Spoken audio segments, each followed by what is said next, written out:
Hello guys, welcome to my YouTube channel. In this video, we want to talk about the student's life at McGill. Here's my friend, Zuhair. Yo, what's up guys? I'm Zuhair. I'm a first year student at McGill. I'm doing my bachelor's in electrical engineering and yeah. And you want to switch to software? Yeah, I'm planning to transfer to software, so let's see what happens.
Yes, if I meet, basically they have like this GPA cutoff system where you're supposed to get a specific GPA in order to transfer. So let's see what happens. What about you? Yeah, so I'm in my second year in software engineering. And each year, many and thousands of students want to study at McGill. So they are very curious and they have many questions about the difficulty level of McGill. Yeah. And for me also, we both are international students. So I think if you guys watch this video to the end, I'm pretty sure you're going to have a very good overview of how life at McGill is, you know, when it comes to tuition, when it comes to taxes, how you have to file the taxes for your, fees.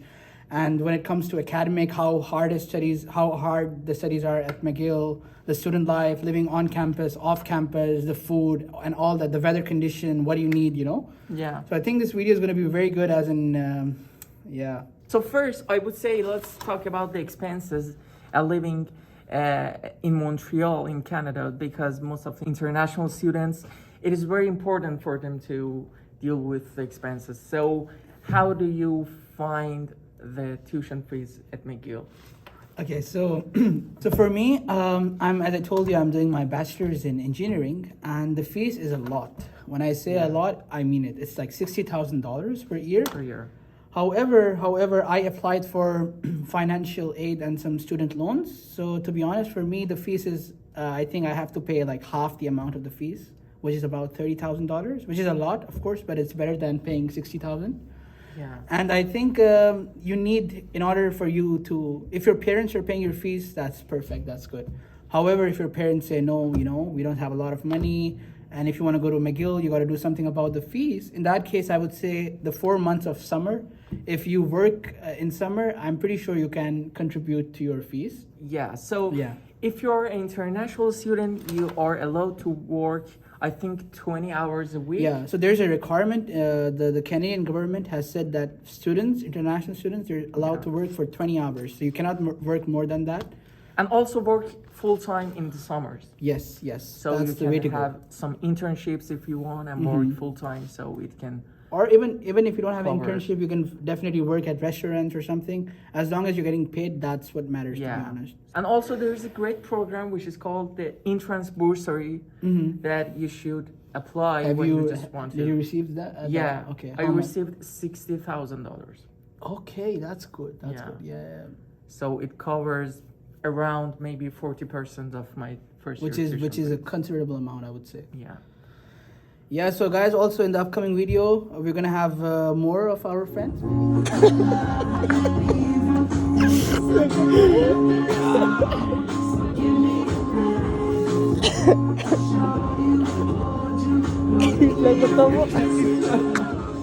And also, let's talk about a bit about the difficulty level of the engineering courses. So how do you see the courses? To be honest, McGill it depends. If you're, I feel for me as an international student, of course, like for as compared to the students who have done CJEP from Canada, Yeah. for those students, they have been doing maths and computer science since their, grade 11, grade 10. First year. Yeah, for me, I think difficulty level of the courses is not that difficult.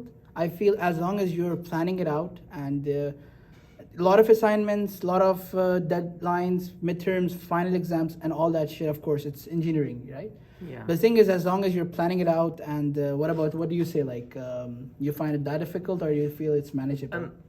I think it's not that difficult, but during this semester you will have lots of assignments to do, lots of quizzes, weekly assignments to do. But it is, I think, manageable if you just try to study during the whole semester. Of course, yes, I would agree. Not that bad. The online courses or in-person courses. Yeah, so that's a very big factor. To be honest, if your exams are online and if it's open book, it's not that stressful. Yeah, it's easier. Because if you're stuck on a question, you can open the textbook. You're allowed to open the textbook, right? They specify in the requirements. So, however, if it's in person, in that case, like I had my math exam 2 days before, and for my math exam, we were not allowed to use calculators, no formula sheets, no crib sheets, nothing. So to be honest, it depends on your course, but I think in some courses you're allowed to use crib sheets and all that. Yeah. But unfortunately, for example, when you had Calc 2 141, I think it's not fair not to have any crib sheets, because you should just memorize all the different formulas that are not. So what I did before my exam, I made one PDF. In that PDF, I had about 25 pages. Not a lot of formulas, but the thing is, I just paste all the formulas in one PDF, and few hours before the exam, I just reviewed them, and I think the paper went well, to be honest. So that's not a very big factor, but the thing is, it's if the exams are in person, it's more stressful. Would you agree? Yeah. And also, if it is online, so you usually have some time frames to do, and also much bigger time to just. You have basically, if it's online, they give you a time frame. For example, they'll say maybe from 24th to 27th it's open. So you have 2 days, 48 hours. You can do whenever you want. However, if you start the timer, for some exams, the timer doesn't stop, and you have to finish it then.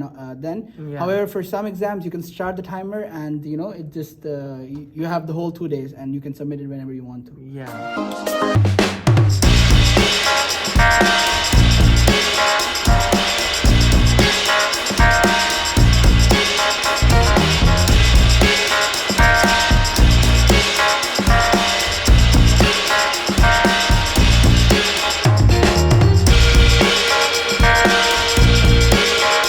Basically talked about the tuition fees, the expenses. Do you have any other things to talk about? I mean, if you want to come to McGill, I'm telling you, it's not going to be the easiest thing. Of course, it's one of the top.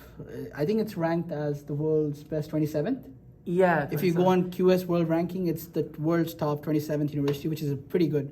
And the second's in Canada. Yeah. Yeah. So first is U of T. And then McGill is second, but UBC is the UBC third. is third, and then you get all the other McMaster, Queens, and all. It's not going to be easy, but as long as you're planning it out and I think it's doable, to be honest. And it also depends on what degree. We both are in engineering, so maybe some other students, our friends, maybe they're going to have some different programs. Yeah. Maybe their reviews about their degrees are different than us, but. And also, what's your plan after you become graduated? Okay, so do you want to do the master, or maybe do some works and then you apply for? To be honest, I don't have any plan as of now to do masters, but I wouldn't mind doing masters. And the best thing about Canada, studying in Canada, in general, is you get the residence. You get the PR, you get all the documents, and eventually you're gonna get the Canadian passport. Yeah. So that's a very good thing when it comes to Canada. The only reason I didn't go to USA was because in USA, you go to USA, you study for 4 years, and after that you're done. They say, okay, you're finished your degree, go back to your home country. You don't have a lot of opportunities. Yeah. However, in Canada, I would say 95, maybe more. 95% of the students who come, they usually get the passport. That's what I know, if I'm not wrong. So that's a very good. So you have a plan to stay in Canada? To be honest, I'm not really sure right now, but I wouldn't mind staying in Canada because I feel, it's a very, developed country, and I think a lot of opportunities for students, internship, and maybe for full time also. What do you think? Are you planning to stay in Canada? Or Yes. Yeah. Yeah, sure. I Mhm. plan to stay, but maybe I want to just obtain my PR card and then continue my studying for Same, master. same. Maybe yeah. same for me. Okay, so I think. All right, guys. Yeah. Thank you for watching. And guys, please subscribe to Rambod Edu, right? Yeah. And share this video with your friends, and get this video to how many views? Let's say 5,000. Yeah, 5K. 5K. And don't forget to like the video, subscribe to my brother's channel. Don't forget to comment. You know what to do, okay? Just do it. Yeah. All right, guys. Take it easy. All right.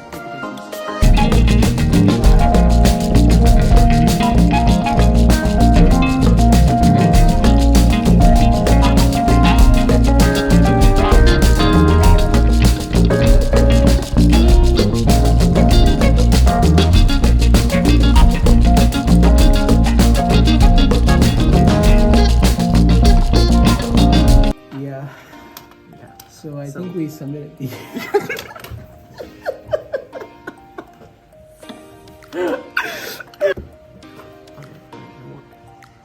Hello my friends, welcome to my YouTube channel. In this video we want to talk about the student life at McGill, and here's my friend Zuhair. Hey, what's up, guys?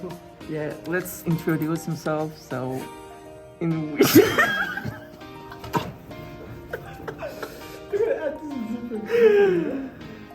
oh my god. I know you're gonna say, yo, what's up, guys? Today in this video we're gonna talk about BCD adders.